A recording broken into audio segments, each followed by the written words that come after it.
We are very live. Very live. Yeah. How you doing? Yeah, rough today, but feeling better as the day is going on. Do you need me to call a wambulance? What's a wambulance?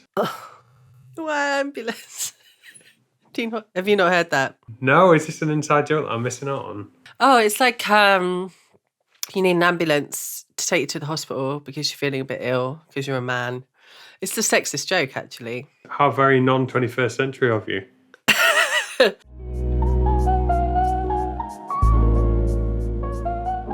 Yeah, but I'm a woman. I've put up with this stuff for many, many years. Maybe it's my turn. All right, I won't call you wambulance. I won't mention man flu. What is wambulance? Let me find urban. A fictional ambulance or rescue squad for someone who cries or whines, most often without provocation. A way to insult someone. I mean, I feel like most of my lexicon is from the Urban Dictionary. Listening to some young engineers the other day that was just in the flow calling things peng. And I was like, oh my God, I'm now that old guy. What the hell's going on? I'm not into this. You still say cool, though, don't you? That's young people or don't wicked. Say, don't. People say wicked. Sick. Try and bring sick back. It was never there in the first place. So, okay, in this episode today, you need to refer to the word peng at least twice in order to bring your cool points up. How's that sound? Yeah, I don't know. Cool's not something you can teach, is it? I think you either are cool or aren't. Right, should we get into it? What are we going to talk about? Well, I want to talk about someone I think is very cool, actually, and that's Alex Hormozi. I don't know what's happened over the past, I don't know, I'd say like 2 months. He's just blown up on YouTube, and the algorithm has been serving me his content a lot. And he was always like that type of American bro entrepreneur in the background. Oh, he's got a book. I'll read that at some point.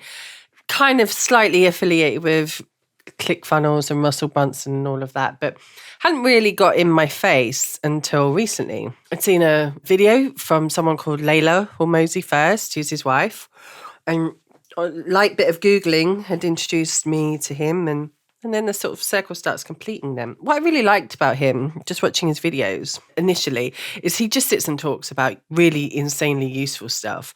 And he never had high production values. He'd sit in his little office in his house with like it's a room with nothing in there. So it was almost like a sound booth or something. And he'd always have like a breathe easy, type nasal strip on his nose and this crazy beard and everything like that. So definitely had stood out and was memorable. But the things that he talked about as a business owner, as someone who'd grown multiple businesses in his 20s with his wife and now into his 30s, he's just incredibly interesting. So off I went down the rabbit hole to discover a bit more about him. And then you start talking about him and you start talking about his $100 million offer. His book. Yeah, and we've mentioned it in a couple of other episodes, and I still hadn't actually read it. So between the last time that we spoke about that book and now, I have sped read it and made notes enough to be able to talk about it in a lot of detail and talk about him. And why I think he's really good to talk about in this podcast is because the methodology that he uses to grow his own businesses is very focused on nailing down into things that are working and then optimizing them. And I think we can learn a ton basically from that. Replicable processes, isn't it? I hate him because, yeah, he's good looking, he's emotionally stable, he seems really nice, he seems to have a healthy relationship, he's got a six-pack, huge guns, he's super successful, everyone likes him.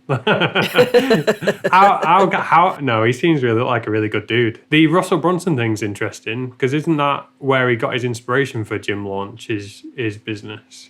Yeah, I believe he was in Brunson's mastermind as someone who didn't have a business. So he had an idea of something he wanted to do. And just to give context, his background is, gym bro, and then went on to create a business of helping people fill up their gyms and get them sold out in terms of memberships. And he'd fly all around the country doing that and then took that online. and disseminated that information virtually. This is the story secondhand, so let's pretend it's all true and everything we read online is true. That was a story I heard. Was the guy got very effective at growing gyms and acquiring new customers and upselling and developed this bit of a system. He's a mastermind, whatever the session was with Russell Brunson, and everyone said, "You're doing it all wrong. Sell your knowledge. Don't sell." Yeah. Sell it once, sell it a million times. Show other people how to do it. What do we think about that? What do we think about? He's given a spin on the process and the systems, isn't he? He's got his axe to grind. Is this really works? It worked for me. I did it for other people. Now I'll show you how to do it. Like, how do we feel about that?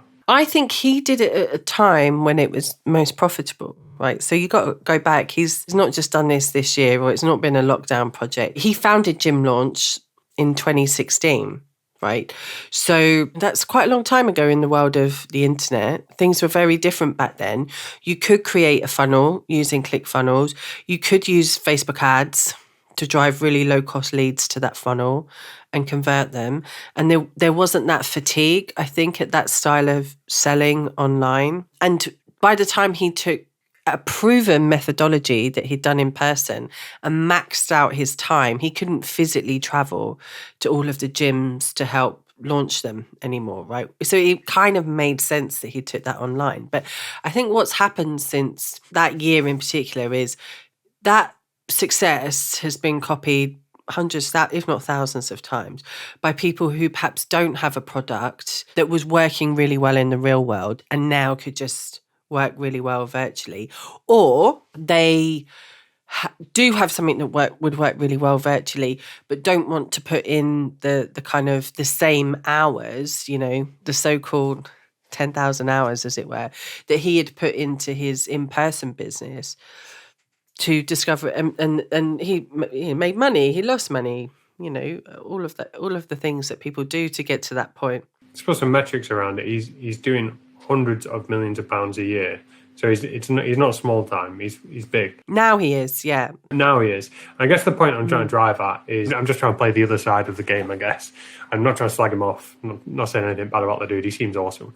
But when the gurus start talking about how to do something and then they point at the previous success, which is all completely legit and reasonable, like, that's late. Like, it's happened, it's done. Like, if they're now at the point where they're mass producing this information, you're no longer at the cutting edge. And I guess the reason I'm trying to bring that to the fore is to say, yeah, we're going to talk about some stuff that works really well, but perhaps we could advise people the practical route to doing the figuring out that he did, to figure out what is working, to figure out how you be at the cutting edge. I feel like we have a duty probably just to say, all that glistens ain't gold. And maybe, like, whilst this is really good, there is a higher level lesson to learn here, which is around processes, maybe, and the approach he took. His process was clearly so good, that they could take that online and almost guarantee that it would work.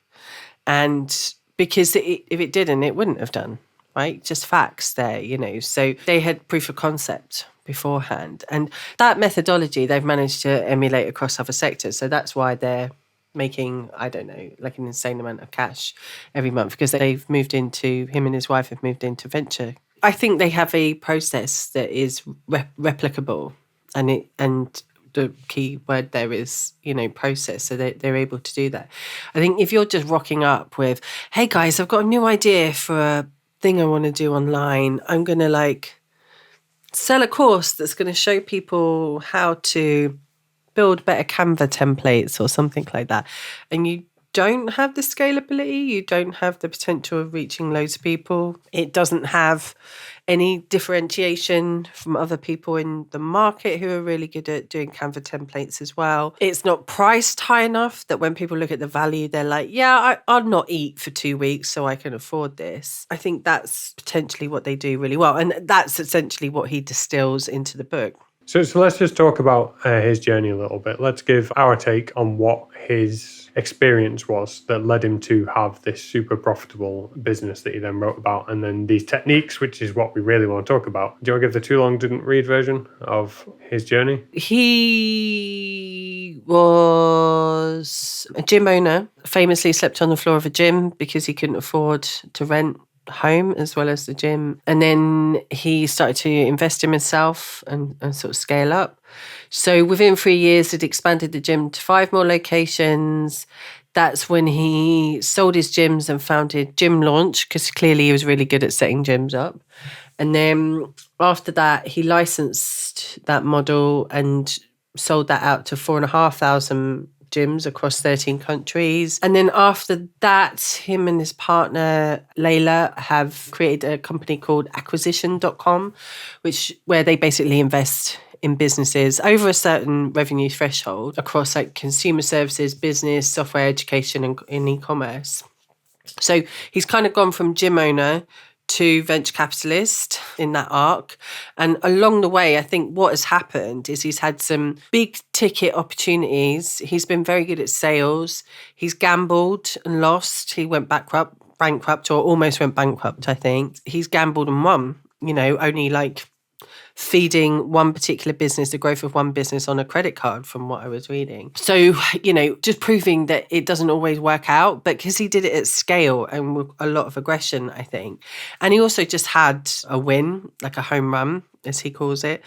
He talks about the Jeff Bezos home run quote, which is, you can't always hit a home run, but that's the whole point of being in business, right, is in case you do. So, I think he's had a mix of luck and sensibility. Yeah, for sure. I mean, that's, what's the Silicon Valley saying? You're just creating a surface area for luck to land, and you can only create that place for luck to land if you take action and risk. So just to frame this, we have said this podcast is all about going from your 6-figure freelancer agency type business, your 6-figure business, to your 7-figure, 8-figure, 9-figure business. So he has done exactly that. He's started his own gym, which you could take a stab at what sort of turnover of a gym is. It's probably around the 6-figure mark. You're on a decent salary. And this article here from the New York Weekly, it's old now, 2021, but it doesn't matter because it's £85 million a year revenue, importantly. But I think from that we can deduce you've probably got reasonable EBITDA. You've probably got decent profits out of your 85 million a year, unless something's going horribly wrong. And he's done that in approximately 7 years, just to put a time scale on it. And it doesn't look like linear growth. It's happened, it's compounded over time. So that's really, I guess, just to, what's in it for me? Why do you want to listen to this podcast? We want to unpick what he did in the early days and what he continued to do that is useful so you can apply it to your business, to figure out why that worked and how you apply that to your current business to get yourself to the 7-8 figures. Is that a fair summary of what we're going to try and do with our Alex Hormozi content? Yeah, I think so, because just to be really clear, it's the title of his book is very seductive, right? It's the $100 million offer, right? But actually, when you read through the book, this is all about how to begin a business to create $100 million offer. It's not how to fix an ailing business. It's not how to optimize an existing business. It's how to begin from the beginning so that things scale up the way that you want to. And I think, the idea behind him doing this content is so that those who aren't doing very well from a business point of view will consume the book, consume the content, and then they put the farm on one day. Out of all of these hundreds of thousands of people that they're helping, 2 or 3 of them might have businesses that acquisition.com can invest in and make loads of cash. Because when you get up to venture capitalist levels, it's all gambling. Like you spread bet, you put your money into stuff and think, well, that's got a better chance of going than that. And his thinking is, if people have already gone through the $100 million offer process, the thinking, then they won't have to do too much fixing, I guess, at kind of like this upper level. Yeah, for sure. So it's a funnel builder for him, credibility and all that kind of stuff.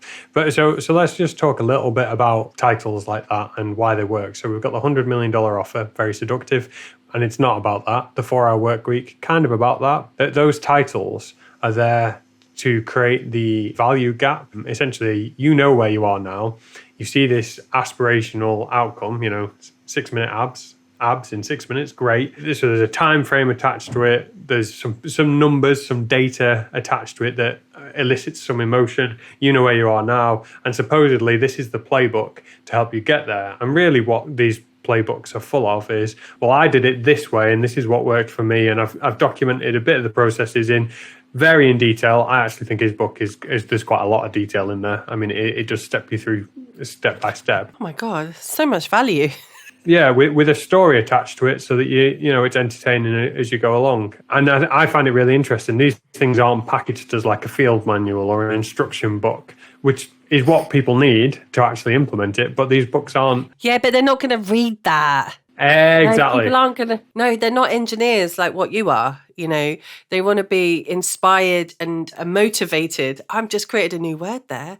Emotivated into taking action. Right. Okay. So case in point, the hook of the book, the hook of the $100 million offer is make people an offer so good they would feel stupid saying no. Okay. Business book would say, price your offer so it's differential and different. It differentiates in the market. It's got better value for X, Y, Z, and it's priced according to the expectations of the consumer. Boring. Don't want to hear that. I love that. When you say make people an offer so good, they feel stupid saying no. You're there. You're sat in a sales situation, talking to someone, and you've made them an offer, and you can see they're sat there looking really awkward and like, I don't want to say no because that would make me look really... And you can visualize that. And that just goes back to the storytelling part that we were talking about, which really helps you propel and communicate, where you're at in your business. And he's just done that with bells on. Yeah, absolutely. It's not just a case of paint by numbers. I think this is so overlooked and there's a lot of resistance to it. Just thinking of day-to-day productivity, people think about their daily to-do list and the things that they have to do, and they want, well, tell me the actions I need to do. But actually, 50%, maybe even 100% of what you're trying to achieve is that emotional state.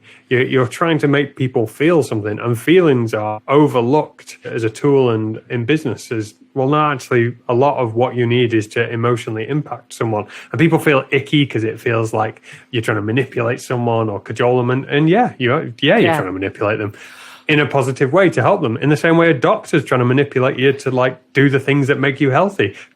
You don't hate the doctor. Like, they're trying to do it to look after you. That's how you sell. That's all marketing. Marketing is meant to make you feel a certain state, so you review whether you need to buy the product or service. Great sales does this, and that's all he's talking about here, is like great sales helps you do that as well. When we were talking earlier off pod about this, and you were sort of saying like, well, sales is you just talk through the benefits of the product, right? It's like, no, you don't. Like, a good sales structure is features, advantages, benefits, right? The FAB structure, right? Fab, yeah, which you remember that, right? And you talk about the features. Yeah, look, this cup's got a handle on it. You can put tea in it. You can drink the tea. Great features, right?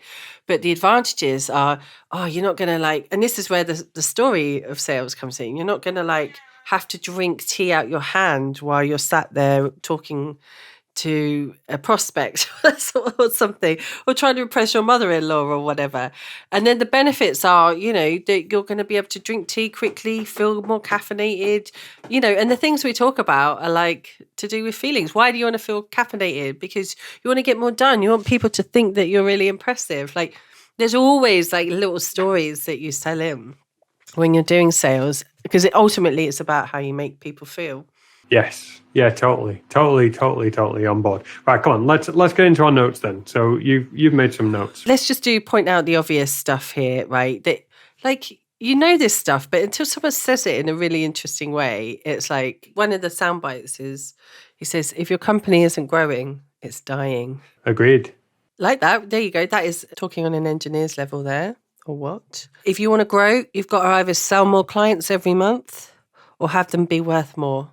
That's just business 101, right? And then the big thing, obviously, is, well, you can talk about this, is the Grand Slam offer, which I think that is the crown jewel in this particular methodology of the book. It's related to the offer that he talked about, making people feel really stupid for saying no, right? Yeah, definitely. Can I get into that then? What is a Grand Slam offer? And I'm going to give my take on it, not the definition he uses. I mean, well, he uses that definition, an offer so good that they feel stupid. But I want to dig into, well, why? What's the anatomy of that thing that makes people feel stupid if they don't take it? And he basically talks partly about his sales process to selling to a client, a prospective client of the gym, but then he also talks about selling to the gym. Now, I actually think his sale to the gym owner is the Grand Slam offer the best example, because basically he creates a no-lose situation. He's got this system that he knows if he plugs it into any facility anywhere, and if they do what he says, he's going to grow their gym and make more profits. He knows that as a fact. So that's the risk. Like, we talk about from the gym owner's perspective, they're potentially looking at outlaying tens of thousands of dollars, because in America, on this service. And the worry, their biggest fundamental worry, forgetting all the imposter syndrome, like, am I right? Do I know what I'm doing? Should I even own a gym? Are my operations any good? And all the rest of it. Their worry about this specific purchase is, well, that's a ton of cash. And if I hand it over, am I guaranteed the result that they're promising? And that's the number one objection. But if you say to them, no, don't hand any money over, but we're going to take the majority of the upside we generate for you in the initial couple of months and then let you run with it, and that's how we get our fee. Well, the gym owner would be daft not to, because you've just eliminated all the downside risk for them. And where my head always goes to is when I think of sales, or my objections to sales, not to say I don't think sales is useful or there's a place for it. I think about economic value. I think about, if you have £1,000 of stored value, if you can spend that £1,000 on, let's say you're a farmer and you've been ploughing the field with a donkey and a cart behind it, and you can, for your £1,000, get your tractor and you can suddenly plough the field that much more quickly. It's a win-win for everyone. The person selling the tractor gets the money, and they're really good at building tractors. You get to be more productive on your plant. The donkey gets a rest, and you're going to get the ROI on your £1,000 really quickly. If you go spend that £1,000 on a flat screen TV and you sit on your arse eating, beer and crisps all night long, and there's no added value actually. It does sound really good, actually. £1,000 of beer and crisps would go a long way, wouldn't it? But you get the point. There's no additional value, and a lot, I guess. When we spoke the other week about, well, no one should start a business. You should, and that was my stance. No one should start a business. You should go and try and solve a problem.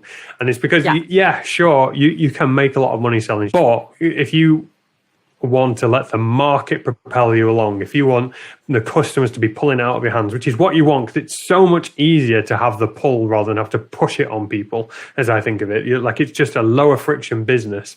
The margins are bigger, the demand is higher, like you're in a growing market. That's like ultimately the number one thing you want.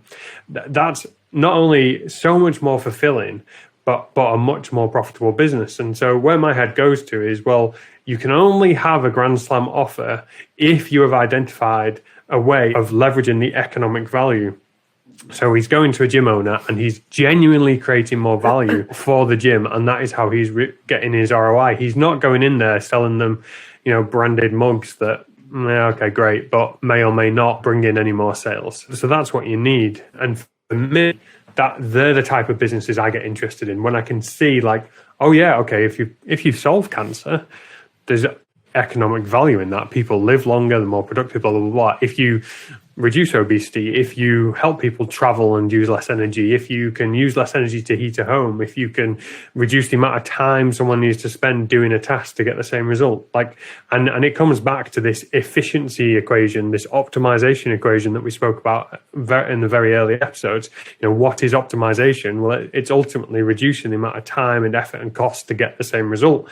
And for me, when you break down a Grand Slam offer, that's where you're at. Okay. So just to break that Grand Slam offer down a little bit more and apply it to something else, right? It's very easy to go out into a market and sell a product or service and price it the same as other people, price it according to market needs, because you think that's what people will pay. It's a very natural thing to do in business.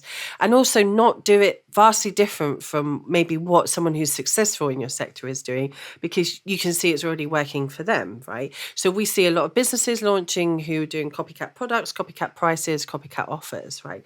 And the issue with that is that you're not allowing yourself to stand above the pulpit, if you like, and really be able to get the attention of your prospect to hook them to come in. And I think that's what the Grand Slam offer is for fashion as well. It's like that attention grabbing way of working with someone where, again, they would feel stupid saying no to you. So in the case here, like it's all the extra with Alex Hormozi's business, the gym launch business, it's adding all of that insane extra value, right?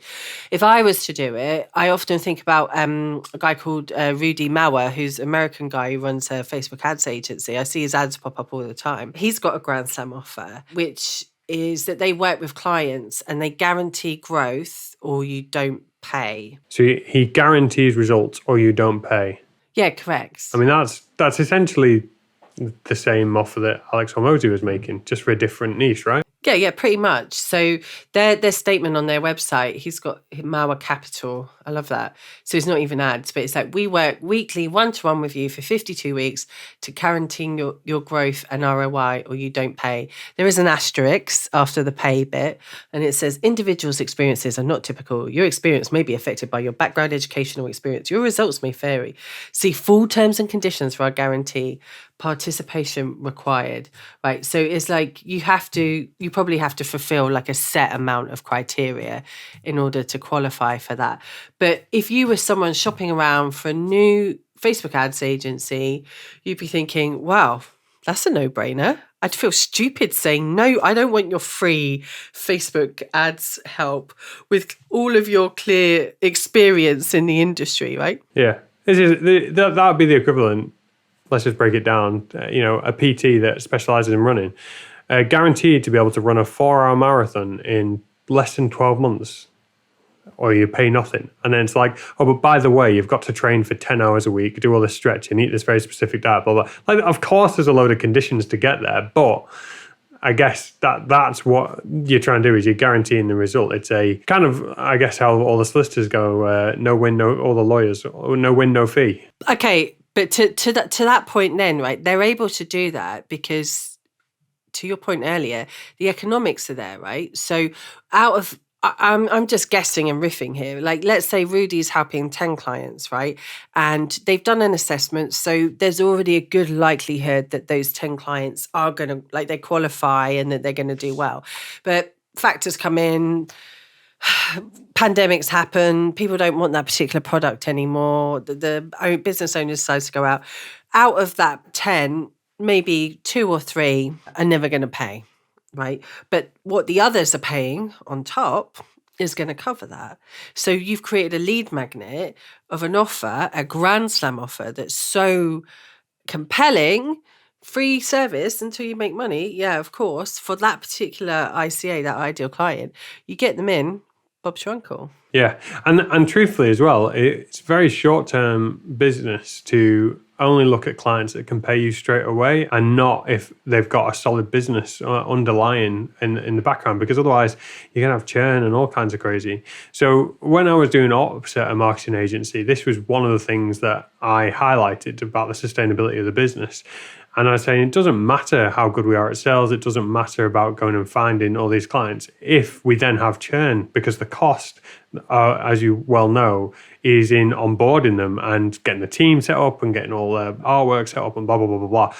And so we created a Grand Slam offer, which was, we give them a big whopping quote, hey, if you want to come on board, but you've got to apply, and the application's open to anyone, but then on the back end, we partner with you. So we actually only take 50% of the fee that we initially quote, but then we take a percentage of revenue, and we just set it up with Stripe Connect. And that way, we would only ever give that offer out to businesses that were like, yeah, this business has got a future, and we want to partner with them for the long term. And I've always, I guess, had that sort of niggle with marketing agencies and whatever else. I think, well, if a marketing agency is really, really good, why the hell would they sell their services? Why wouldn't they just go and sell product at a profit? And I know there's a good answer to that. Like, there's a whole load of other effort that comes in selling product, and your product is the service. Like, I get that. But it has always been in the back of my mind as to how you create a Grand Slam offer for marketing services. I think this one here is that you only pay when you start earning is a really good one. But I'd say this as someone who's just got past her first year running a marketing business, is that there was absolutely no way that I could have done that in this past year. In fact, we charged clients a fee up front to come to come and work for us because we needed the cash flow. And in the agency world, cash flow is everything. It can put an agency out of business overnight. So we've just had to make sure we've had enough cash. We said that, didn't we, earlier about Alex Hormozi? We said, look, we can't overlook the fact that he started, and the only reason he's able to do it is because he got that initial cash flow, and he initially got that cash flow by cutting his expenses. Like, let's not sugarcoat it. In the beginning, he's eating dirt, he's sleeping on a cold gym floor, he's grafting to try and make enough money to step up. But that effort, that does compound over time. I also just want to highlight, what we're really talking about, the non-sexy way of talking about this is risk management and the value of risk. So we talk about the risk on the buyer's side. I think there's a few other good examples of this. The famous one, Richard Branson launching Virgin Airlines, where he started was, as the story goes, he was in the airport, a load of planes were cancelled. He went and found out how much it would cost to rent a plane for a while, and then went and sold all the tickets to people that were also needing a flight. And then when he'd validated the model, so let's zero risk there. He's literally renting someone else's plane and then selling the tickets before he pays for that plane. So it's super important. That was a Grand Slam offer because he had a market of one, no other planes flying that day. And then when he decided to launch Virgin Airlines, he signed the contract to say was it Boeing he bought the planes from? Doesn't really matter. I mean, you typically lease planes. He signed a contract so he could give them back after a year. So he then wasn't shackled to those downside risks that everyone else is shackled to. Like if it doesn't work out and no one wants it, I'm not going to be in the hole. Yeah, I love a Ricky B story. The story he had about getting screens installed into Virgin flights. Have you heard this one? No, go on, tell me. So he went to the bank, and the bank were like, "That's really risky. We can't do that. We can't give you the money for that." So he went straight to the plane manufacturer, possibly Boeing again, and was like, "Can you build these directly into the seats and make us a whole bunch of new planes?" And then went to the bank and went, "Can you give us money to buy new planes?" And they were like, "Yeah, of course we can do that." And so he was able to invest. But that's economic value, though, he is creating there. He is creating a more valuable experience. So he's leveraging that cash to sell tickets that are worth more. And we kind of riffed earlier. This is why I love manufacturing businesses that make things, like real things, because it's difficult to make a thing, like to make presses, to make tooling. And we just take all this for granted because the world has got so good at we're awesome at it now and no one really thinks about it. But there's the story of Elon Musk, and anyone that's ever looked inside a Tesla will see the whopping great big touchscreen that's in the center console.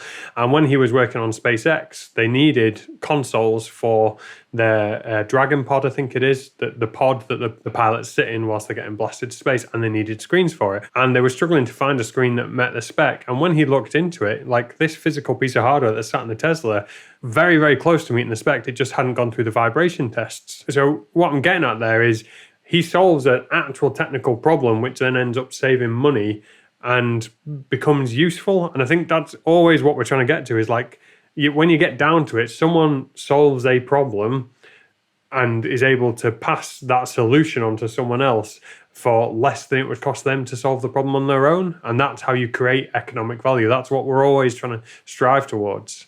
Yeah, so Grand Slam offers are multi-layered in many ways. It's not just about coming up with something that's scroll stopping and gimmicky, right? It's not just about saving money. It's about the usefulness. It's about the profitability for you internally. It's about how you make people feel as well at the end of the day. You were talking about like a marketing business, by the way, doing their own products. And I should just call out Ezra Firestone has done this. He owns a product called Zipify, which is a Shopify page builder. You plug into Shopify. His background is in marketing, Facebook ads in particular as well.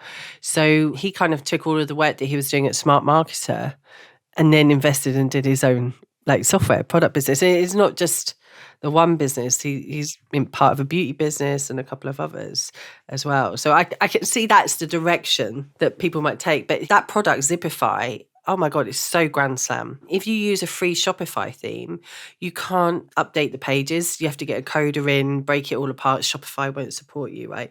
And if you want to create like dedicated blog pages or landing pages, you can't. And it looks a bit crap in Shopify.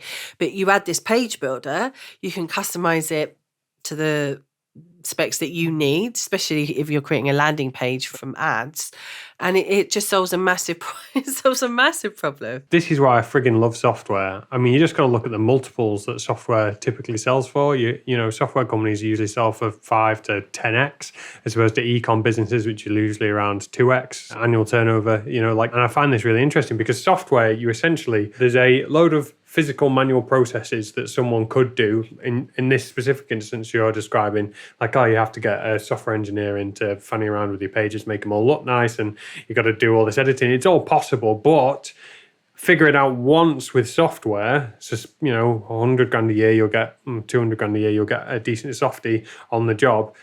Well, build it once, sell it many times over. Like, you're adding actual value multiple times over to all these people. And I think the scalability of the internet and that network effect it's just taken for granted. And I think the only reason e-com is so huge is because of the software that sits on the back end. It's not that e-com's great, because it's not. It's just retail. It's the network that sits, it's the infrastructure that sits online. And I think this is why, you know, the web is so exciting. So I've got two quick things to get your thoughts on then, like just one sentence things then. So just to finish up on the $100 million offer, Hormozi recommends you sell your product for as much as you can possibly get away with saying. Like, when you say it out loud, it makes you sweat, right? And so I think that's just a lesson to everyone to like just put their prices up. The other thing is, if you can create an offer that makes people think, yeah, do you know what? I might do this. You don't have to sell as much. You think when you've got something expensive, you have to sell harder. But actually, that price, that grand slam offer does all the work for you, because all that psychological thinking is going on about people weighing up, well, why are they so expensive? What is it that makes this so awesome? You know, and they've rationalized it to themselves. Yeah. How about you? Some quick points. I think ultimately, you want to create economic value, so actually give someone some value. I totally agree. Sell it for as much as possible. That isn't just for you to make money. Let's just be really clear. That positions that thing as more valuable in that person's time. So even just putting a payment gateway on content makes it more valuable. And if you talk about economic value, people buy and never do anything with it. But if you charge a premium, the chances are they're going to unlock that value. You are providing a service to that person by increasing the value of it in their mind. You're making them use it. Same for anything that's expensive. It is more valuable to you, typically. Reassuringly expensive. Best ad campaign ever, that one. Yeah, brilliant. Was that Stella? Stella Artois, yeah. Or Stella Artois, as I remember calling it when I was underage, trying to order my first beer. And then, yeah, the final thing I think with the Grand Slam offer that shouldn't be overlooked is you got to start off fast, bad and wrong. Like, you've got to create action to get information. Like, action will create information that you can then use to perfect your Grand Slam offer. So Grand Slam offer isn't necessarily there from the outset. It's something you've got to hunt for and figure out. And then finally, friggin' I hate Alex Hormozi for being in such good shape. He seems so happy. The reason why, just to bookend this, right, that I've seen him and his partner explode on YouTube is because they have hired Caleb, who used to do Gary V's editing documentation. I've seen this. Yeah. Yeah. So, all of a sudden he's everywhere across all the platforms in a very Gary Vee style. And I think if you were a bit of doing that and you had that level of content about you being put out there, I think people would see through it. But it just helps that they are quite lovely and normal, I think. So credit to them. The biggest optimizations that we're identifying is that do interesting stuff that's useful in the world and then just talk about it a little bit. That's it. Like, it comes down to, is this thing of any value or not? Like, all the tools and tactics in the world means if the fundamental of what you're doing is of no use. And I think I'm very conscious about that with this podcast, is we're talking a lot about this really useful stuff other people do. something we're going to talk about in the next podcast is how we are going to monetize this podcast, and hopefully that will provide the continuity and provide value to people as we go along the process, Yeah, and I've got some cool things to talk about with that as well. We'll figure out our Grand Slam offer. Yeah.